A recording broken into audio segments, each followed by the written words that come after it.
Hi everyone, I'm Brandy. Welcome to Soap Theory X.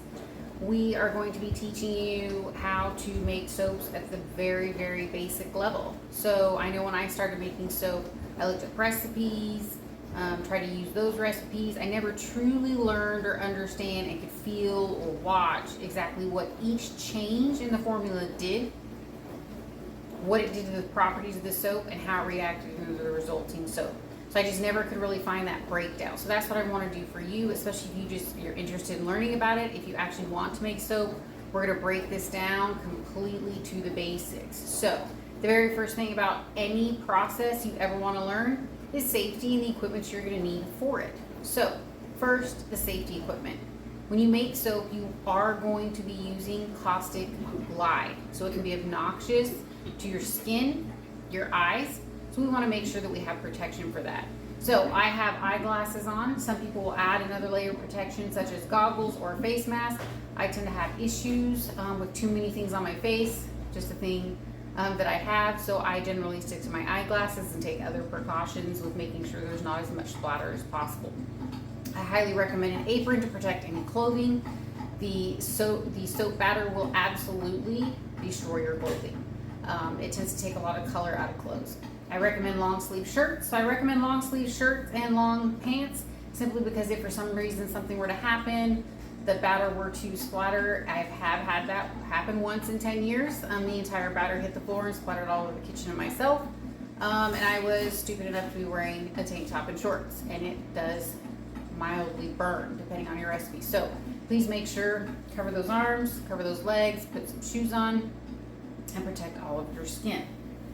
You're also going to want to have some type of gloves. I use disposable gloves just because it's easier for me. I like them to be a little bit tighter on my hands. You can use dishwashing gloves if you want to use something that's more reusable where you can clean them and reuse them again.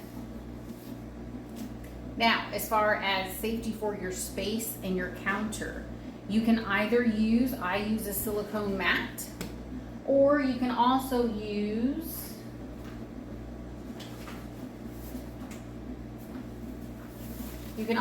one of these. So these are generally used for pets. Okay, so they're plastic on one side so that they're somewhat waterproof, and then they have cotton on the other side so that they're absorbable.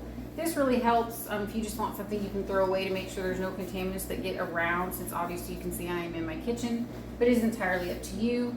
Generally, I just use a silicone mat, and I use a cleaner to wipe everything down after I take it out and before I put it all back and away. So either option is up to you, but make sure you're protecting your surfaces because depending on if you have granite like I have here or I have butcher block over there, it can do different things to different surfaces.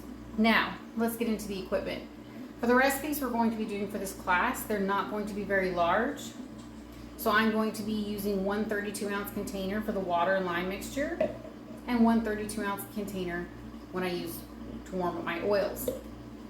You want to make sure if you're using any larger batches that you possibly have a larger pitcher or some type of base so that once you combine these two together, it can fit them all together safely while blending. Because you're still going to want a decent amount empty at the top to avoid any splatter and allow that batter to mix without getting everywhere.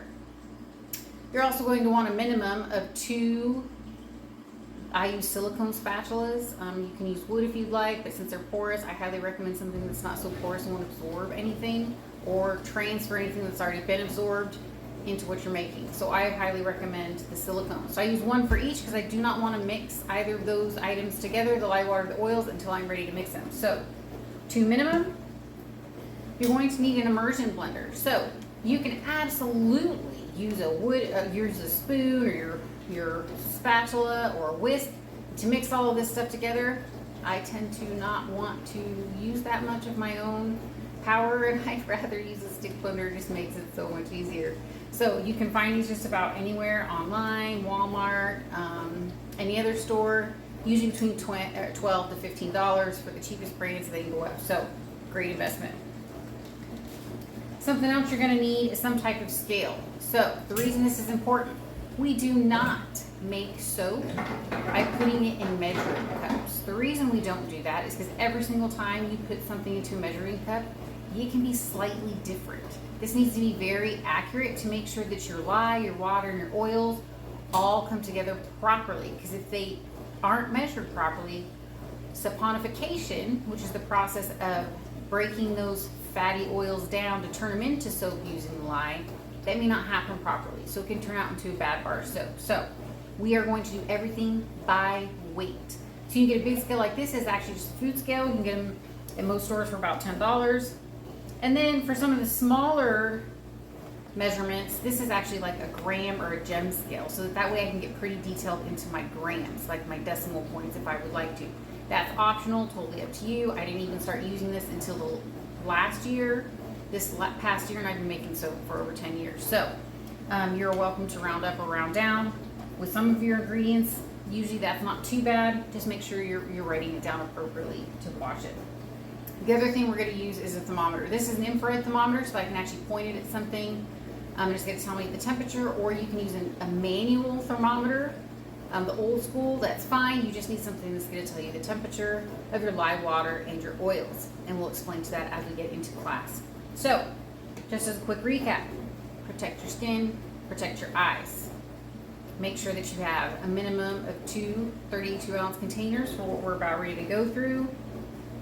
2 silicone spatulas or scrapers, an immersion blender, and something to weigh your ingredients.